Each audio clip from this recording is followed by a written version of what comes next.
Hello, welcome to the interview here on France 24. Well, this week, 60 million Americans tuned in to the third and final presidential debate to hear what the candidates had to say about the rest of the world. What they often got instead was a sparring match on a topic much closer to home, the ailing U.S. economy. They say all roads in U.S. politics lead back to America. And for many of those non-Americans watching the debate on the outside, the race for the White House might seem at times as baffling as it is confusing. Just to show you how much, a recent poll showed that 75% of Europeans, if they could vote in this election, would vote for Obama. How many for Romney? 8%. Now, with me today to help sort of ask why and also explore how Europe in general, if at all, fits into this U.S. election. Tyson Barker, welcome to our studios. You are the Director of Transatlantic Relations for the Bertelsmann Foundation. That's based in Germany, but you're in their D.C. offices, and you write a lot. You've written for Politico, Foreign Policy, and you are the go-to guy for everything having to do with U.S.-Europe. Let's start with that poll. I know it's not the Bertelsmann's poll, but 75% Obama, 8% Romney. Back in the U.S., it's 47 Obama, 47 Romney. Explain. Well, I think if you even expand that poll, and I think you're probably talking about the BBC poll that just looked at if the world could vote, who would they vote for?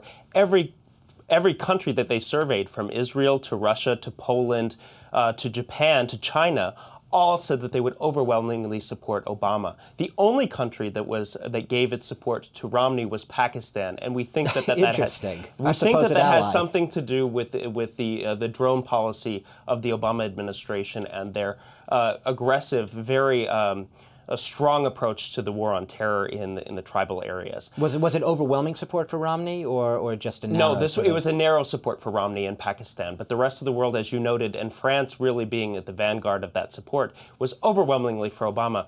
I think what the world sees is an accommodating approach to the U.S. role in the world. Obama, the administration, has really invested a ton of political capital in repairing a lot of the damaged relationships that suffered so much during the 8 years of the Bush administration.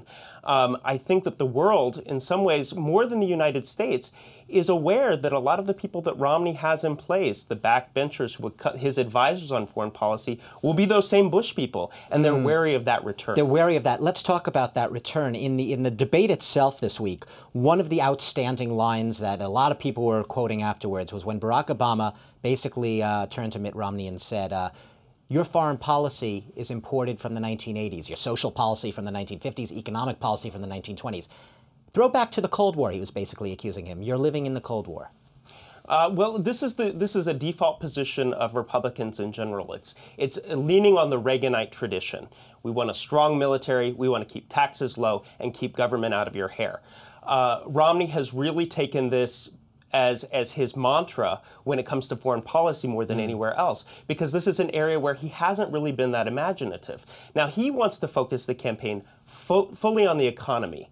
And with that, he's really given himself very little time to focus on foreign policy, which is an area that he hasn't really dealt with. Do you think he's focused on it? Sorry, has he focused on it at all? I mean, some people, critics of his performance, said it looked like he was extremely prepped and well coached going into this debate. But if you had asked him right before that coaching session, he wouldn't have really known what to say. Well, there are some examples that have come out after the fact that demonstrate that it was a lot of coaching. We could tell that this is a candidate who had crammed for the debate. One example of this has been his justification of the links between Iran and Syria. What are the purposes of that link? Well, he said that it's because Syria gives Iran access to the sea.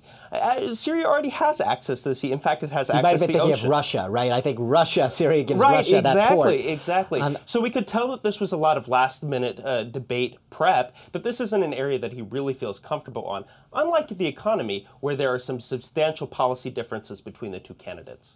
Tyson, we're sitting here in a Paris studio in Europe. We talk about Europe all the time over here, and especially the Eurozone crisis. It is headline day after day after day.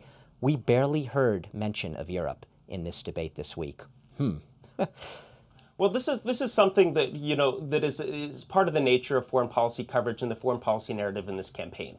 This is not a strategic discussion of foreign policy. This is a tactical discussion.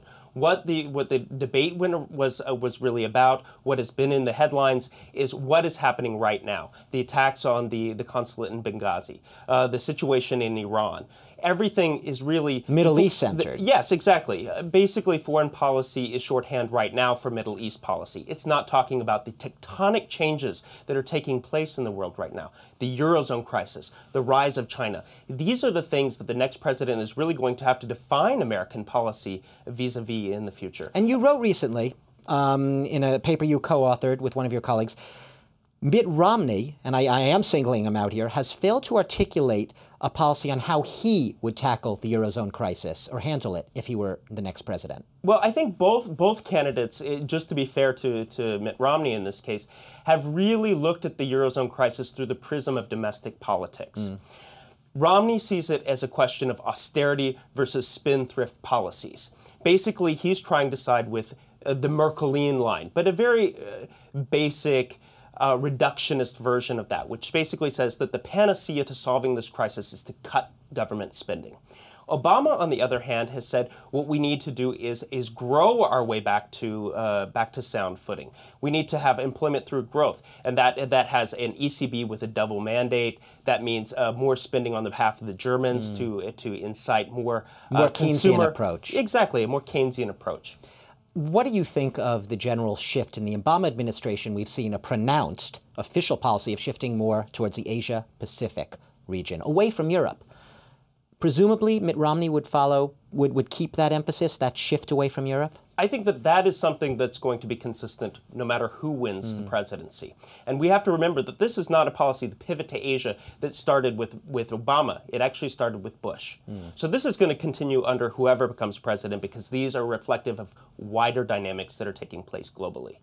The question is, where does Europe fit into this? Everybody knows, there isn't going to be a midi pivot of Europe to Asia. European countries have two approaches to China, the rise of China. They follow it in a member state bilateral basis, and it's completely economic. There's no military presence of Europe in Asia. So the question is, how do we bring Europe with us so that they can complement our assets that we're going to have in the Asia-Pacific? As far as, though, the relationship with Europe is concerned, we did see Mitt Romney go on a foreign trip over the summer, which came under a lot of fire, notably for the comments he made in London about it being seemingly perhaps vulnerable to a terror attack, badly organized. Right. Was that just a blunder, or do you think that shows a general lack of diplomacy and awareness of how important everything he says and does is? Well, I think that's reflective of what would be Romney's approach to a Romney administration, right? It's basically he doesn't want to be the lead, because anytime he is the lead on foreign policy, it's just not he doesn't feel like he's on solid footing. So he would like to use an ironic phrase, outsource that to somebody else. And quite frankly, that would probably be his State Department. He would have a much more hands-off approach to foreign policy. One critic quipped after the debate, so essentially, because Romney seemed to agree with Barack Obama on so many points, his policy is to lead from behind Obama. I think that's an accurate way of putting it. I think that's a fair characterization of his policy. We don't know exactly, because there's such a strong battle within the Republican ranks between the neoconservatives and the realists, which side will really emerge. And this battle has kind of manifested itself in Romney as a person as well. So sometimes he says things like, we see Russia as our #1 geopolitical foe. He says that the Obama administration is being too lax on Iran. But the only other option besides tightening the sanctions, he doesn't offer an alternative, because the alternative would be war. He has several voices then whispering in different ears, old neoconservatives, less conservative. Exactly, and he hasn't made a verdict yet as to which one he would tack towards. The only real indication that we have of which way he might end up going is the appointment of Robert Zoellick, the former president of the World Bank, who is a very well-known geoeconomic realist, to head his national security team in a transition. But if we really look at his backbench of foreign policy advisors, it's a lot of similar faces from the Bush years. I want to just end with what the Le Monde said in its editorial, the French main French national newspaper here. Basically, they said that Mitt Romney seemed to not have a clue, not have a whiff of originality, not even have the beginnings of a vision. Some would say that is maybe a cheap shot. Is that a fair assessment? To be honest with you, I think that's a fair characterization of his portfolio in foreign policy. Foreign policy, if it were a concern of the American public, like it was in 2004, for example, when the war on terror was really at the forefront of the campaign between Bush and Kerry, I think he would have studied up much more. I think he would be on much sounder footing. We would have seen a McCain-like campaign. But since it's so low after jobs, taxes, the economy, all of these questions, this just hasn't been a focus of his campaign. It's been said before that Obama has one number when there's a problem to be solved in Europe. That's Angela Merkel in Berlin. Who do you think Mitt Romney will be the first person to call if he's the next president? I think that he will use President Obama's same Rolodex for that call. In fact, even though Obama and Merkel are much more similar in character, I think that Romney and Merkel have a much more similar outlook as far as fiscal policy and the role of government. So we still won't be calling François Hollande here in France. Tyson Barker, Bertelsmann Foundation, Director, Transatlantic Relations. Talk a little bit about foreign policy and where Europe will fit into to either of the candidate strategies, whoever is the next president of the U.S. Thanks for joining us today. And thanks to all of you for watching the interview here on France 24.